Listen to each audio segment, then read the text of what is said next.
तो समझते हैं हम लोग टूर ऑफ ड्यूटी के बारे में डिटेल से। आप अगर ध्यान से समझेंगे तो आर्मी में जाने के कई रास्ते हैं। इंडिया में अगर देखिएगा तो ये 3 रास्ते हैं। अभी इंडिया में एक दौर है परमानेंट कमीशन। परमानेंट कमीशन उसे कहा जाता है जिसमें आपको पूरी ज़िंदगी आर्मी के साथ पूरी लाइफ गुजारनी होती है। लाइफ कहने का मतलब ये नहीं है कि आपको पूरी ज़िंदगी आर्मी में नहीं रहना है। अगर आप जवान हैं तो आपकी उम्र 38 से 40 साल होगी तो आपको रिटायर कर दिया जाएगा। ऑफिसर हैं तो 54-55 पे रिटायर कर दिया जाता है। कर्नल से ऊपर रैंक के हैं तो 60 साल पे रिटायर किया जाता है। तो ऑन एन एवरेज ये परमानेंट में आते हैं। इसके अलावा एक शॉर्ट सर्विस कमीशन होता है। इसमें आपको 10 से 15 साल ड्यूटी करनी होती है। जब तक ड्यूटी करिएगा तब तक आपको सैलरी वगैरह सब कुछ मिलते रहेंगे। 15 साल बाद रिटायर कर दिया जाता है।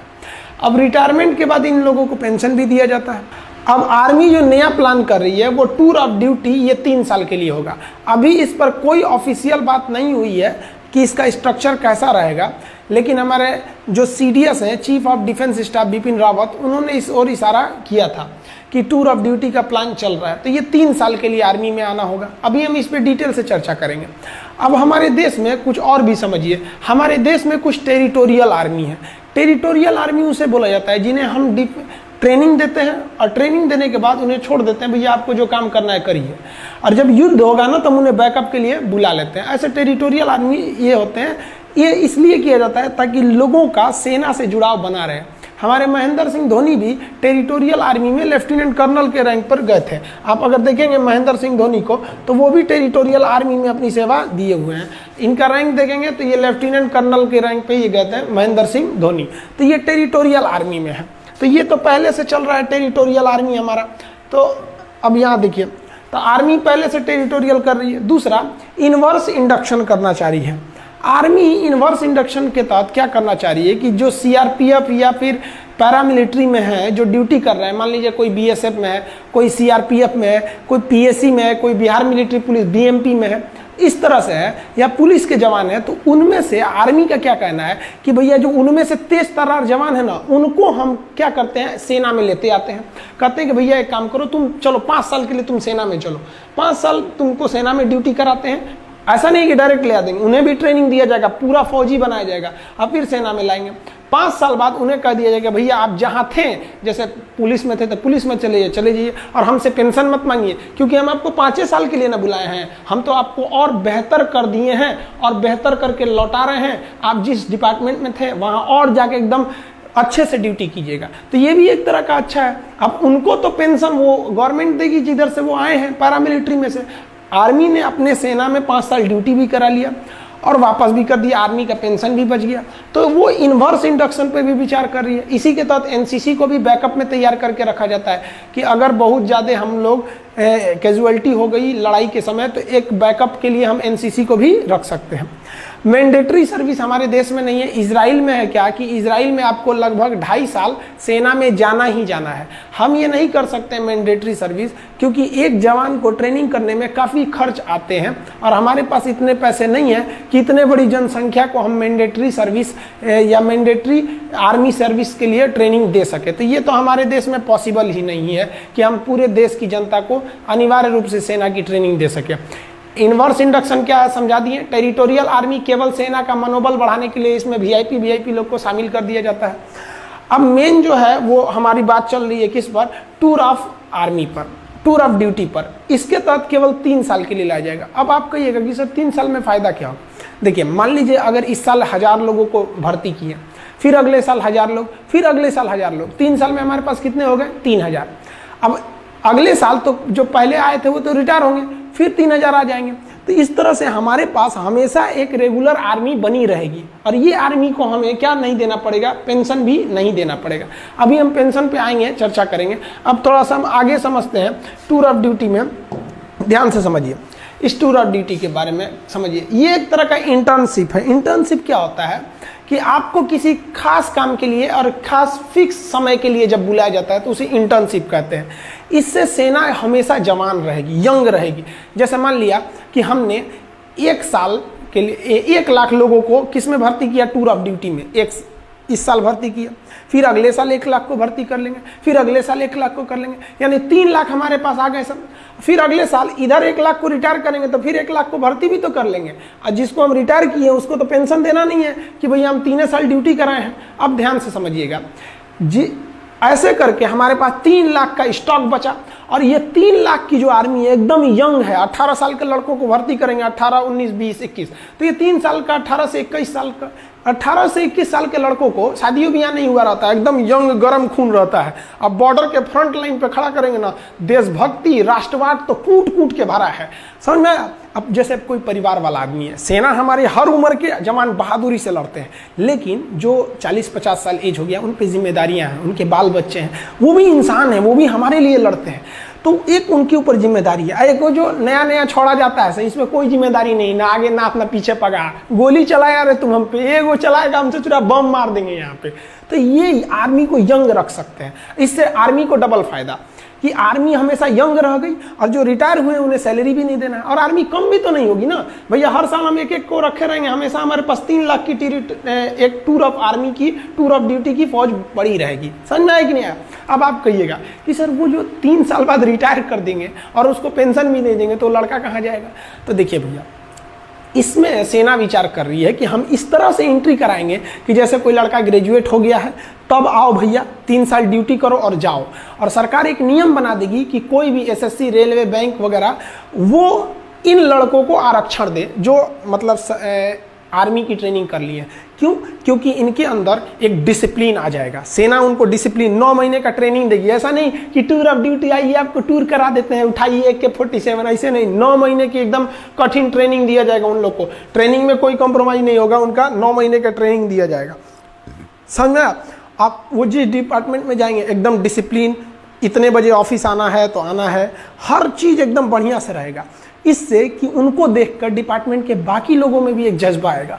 और आप खुद देखिए ना, हम लोग, आप हो या हम हो, जब भी कहीं जाते हैं तो बगल में कोई फौजी रहता है तो अपने अंदर से एक आत्मसम्मान का दिल, वो आदमी हाथ उठाकर सैल्यूट नहीं करता है, लेकिन अपने दिल से पूछेगा आदमी, उन्हें दिल से सैल्यूट करता है कि इनके बदौलत हम लोग अपने घरों में सुरक्षित हैं। तो जहां वो ड्यूटी करने जाएंगे वहां भी लोगों का सेना के प्रति इज्जत बढ़ेगा, और वो भी लोग चाहेंगे कि हम भी अपने नेक्स्ट जनरेशन को सेना में भेज सकें। तो एक आर्मी है, एक काफ़ी अच्छा बैलेंस बना के कर रही है। आखिर आर्मी को ऐसी ज़रूरत क्यों पड़ी? अब आप कहिएगा, यहाँ एक नेगेटिव पॉइंट ये आता है कि अगर हम 3 साल ड्यूटी करा के निकाल देते हैं तो जितने भी आएंगे, हमारी सेना यंग तो रहेगी लेकिन एक्सपीरियंस नहीं हो पाएगा। देखिए, जवान रहना भी ज़रूरी है, एक्सपीरियंस का भी रहना ज़रूरी है। कहीं कहीं जोश और जुनून काम नहीं आता है, एक्सपीरियंस काम आता है। तो इसीलिए आर्मी विचार कर रही है कि हम अपनी आर्मी में 40%, 30 से 40% फौज को टूर ऑफ ड्यूटी के तहत रखेंगे ताकि ये लोग जवान रहें, और बाकी 60% फौज हम फुल परमानेंट सर्विस वाले रखेंगे ताकि इनके पास एक्सपीरियंस रहे। तो आर्मी हर तरह के मैटर पर विचार कर रही है। याद रखिएगा, अभी ये विचार हो रहा है, कंफर्म अभी नहीं हुआ। देखिए अब ध्यान से, ये एक तरह का इंटर्नशिप उसे कहते हैं जो एक फिक्स टाइम के लिए आपको बुलाया जाता है।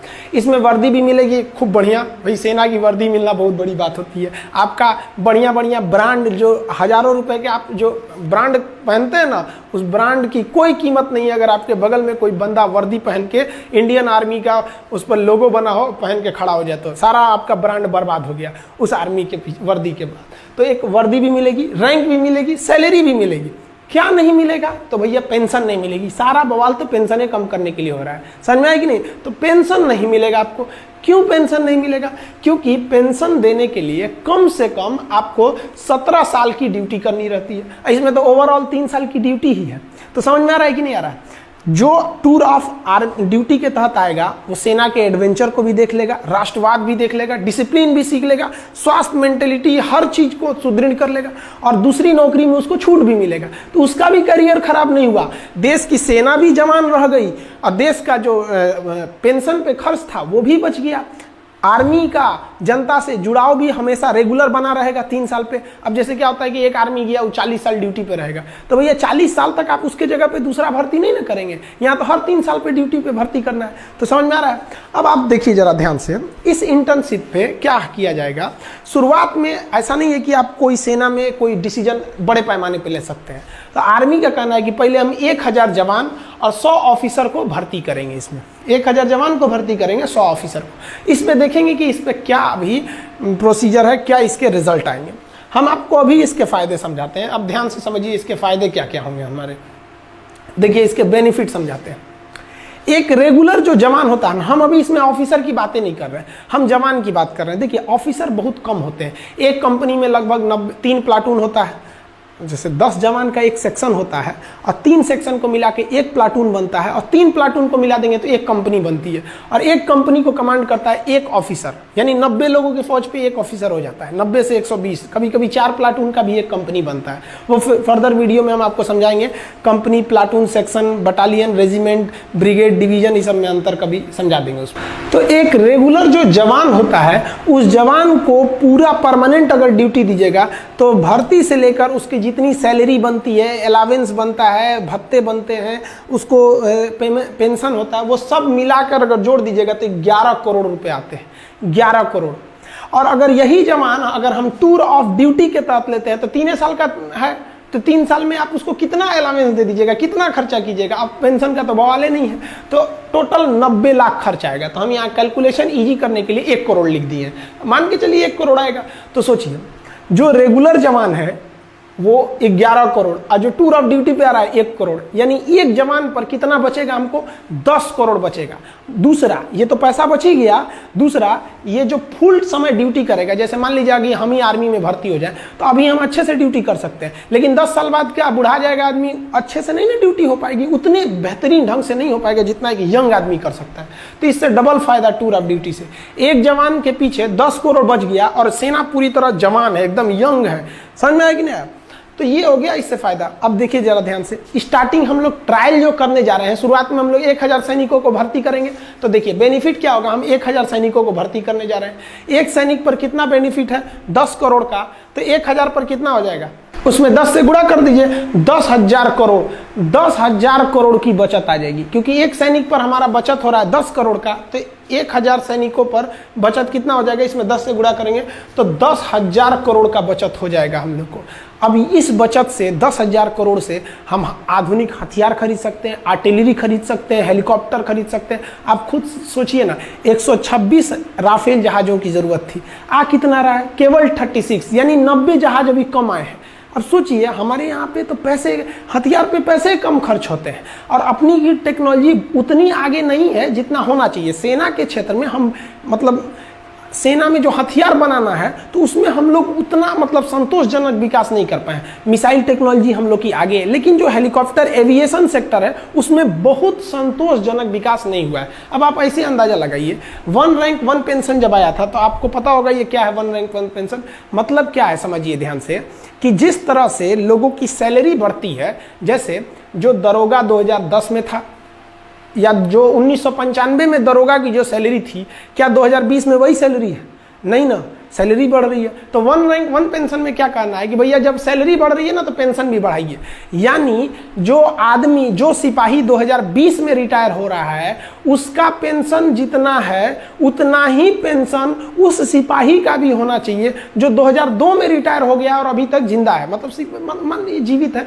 अब आर्मी को तो बहुत यंग एज में ना रिटायर कर दिया जाता है। तो मतलब कहना है कि पेंशन एकदम सेम होना चाहिए। तो इससे पेंशन पे बोझ इतना बढ़ गया है कि आर्मी ना अपने कुल बजट का लगभग 60%, बबुआ 60% लगभग केवल सैलरी और पेंशन में खर्चा हो जाता है।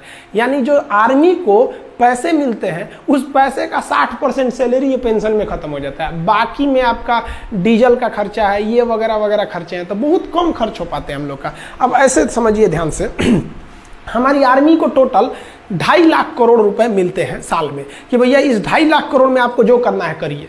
अब 2020 का हम आपको बताते हैं, जो 2.5 लाख करोड़ मिले थे हम लोग को, उसका हिसाब देखिए ध्यान से यहाँ पे कैसे है 2.5 लाख करोड़ का 2020 में। उस 2.5 लाख करोड़ में से 1,33,000 करोड़ हम लोग पेंशन देने में खर्च कर दिए, यानी लगभग आधा खर्च कर दिए पेंशन देने में, 1 रैंक 1 पेंशन का पेंशन पे। और हथियार कितने का खरीदे? 1,20,000 करोड़। आप अगर इसको जोड़िएगा तो लगभग 2.5 लाख करोड़ आ जाता है। तो ये हमारा 2.5 लाख करोड़ का हिसाब है। आधा निकल गया पेंशन सैलरी देने में, अब बाकी बचा। अब खुद सोचिए ना, पेंशन वगैरह का जो हमारा खर्चा है पेंशन का, उससे कम खर्चा है हमारे हथियार का। अब कहीं ना कहीं आपको भी अजीब लग रहा होगा सुन के कि भैया हम हथियार पे जितना खर्च कर रहे हैं उससे ज़्यादा पेंशन पे खर्च कर रहे हैं। तो ये टूर ऑफ ड्यूटी है, इसके पीछे भले ये तर्क दिया जा रहा है कि आर्मी जवान रहेगी, सेना जवान रहेगी, ये तर्क दिया जा रहा है कि युवाओं में जो राष्ट्रवाद है, जो देश प्रेम है, उसका सही उपयोग होगा, लेकिन इसके पीछे जो मेन रीजन है वो आपको दिख गया कि आर्मी अपने पेंशन को बचाकर उस पैसे को मॉडर्नाइजेशन की ओर लगा सकती है। क्योंकि हमारे जो बगल में चाइना है, ये बहुत ही ज़्यादा अपने आर्मी पे पैसे खर्च कर रहा है। तो ये समझ में आ गया आप लोग को। अब आपके मन में एक सवाल आएगा कि ये जो सैनिक होंगे टूर ऑफ ड्यूटी पे, ये कैसे आएंगे? टूर पे जैसे घूमने जाते हैं? नहीं, इनका भी वैसे ही बहाली होगी, वैसे ही भर्ती होगी जैसे एक रेगुलर आर्मी का होता है, वैसे ही ट्रेनिंग होगी जैसे एक रेगुलर आर्मी का। यानी अगर कोई जवान खड़ा है तो आप देख के नहीं कह सकते हैं कि टूर ऑफ ड्यूटी का है कि ये परमानेंट है। फिर आप उसके आई कार्ड को देखना पड़ेगा, उसका सर्विस रिकॉर्ड देखना पड़ेगा कि कौन सा ये जवान है, तब पता करेंगे। ट्रेनिंग भी एक ही जगह पर होगी, सैलरी भी एक मिलेगा, हर चीज़ एक रहेगी। फर्क बस ये रहेगा कि भैया आपको 3 साल पर रिटायर कर दिया जाएगा बस, अब और पेंशन नहीं दिया जाएगा। भर्ती सेम होती है। आप आर्मी की भर्ती देखे होंगे, हमारे देश के जितने युवा जवान होते हैं दौड़ लगाते हैं, वो लोग 4 मिनट में 1600 मीटर दौड़ लगा के वो दौड़ लगाते हैं। फिर जो प्रोसीजर होती है उनका, वो उस प्रोसीजर के बाद वो लोग सेलेक्ट होते हैं, और सेलेक्ट होने के बाद तब वो कहाँ जाते हैं? आर्मी में जाते हैं। सबका पैरामीटर सेम रहेगा। आर्मी में अगर वो चले जाते हैं तो आप नहीं कह सकते हैं कि इनमें से कौन सा जवान टूर ऑफ ड्यूटी का है और कौन सा जवान हमारा मतलब परमानेंट है। तो सब का सब क्या रहेगा? एकदम सेम रहेगा। आप समझ में आ गया आप लोग को कि ये टूर ऑफ ड्यूटी मेनली किसके लिए किया जा रहा है कि भैया हम अपने पेंशन पे हो रहे खर्च को कंट्रोल कर सके और अपनी सेना को मॉडर्न टेक्नोलॉजी दे सके। जैसे हमारे सैनिकों का बैलिस्टिक हेलमेट नहीं रहता है, इंफ्रारेड रिकॉग्नाइजर नहीं रहता है, अभी भी हम लोग इंसास राइफल लेके चल रहे हैं लोग। तो ये सब चीज़ें, आर्मी की जो बूट होती है वो काफ़ी हैवी होती है, वजन में बहुत भारी होता है। अभी कई ऐसे बूट आ गए हैं आर्मी के पास, जैसे अमेरिकन सोल्जर का दिखेगा तो बूट बहुत मजबूत रहता है, जूता, और भारी नहीं रहता है। हमारे सैनिकों का बूट मजबूत है लेकिन भारी है। तो भैया उसके लिए क्या चाहिए? पैसे चाहिए। तो हम लोग का आधा पैसा तो सैलरी पेंशन पे खत्म कर दे रहे हैं। तो आई होप आप समझ गए होंगे।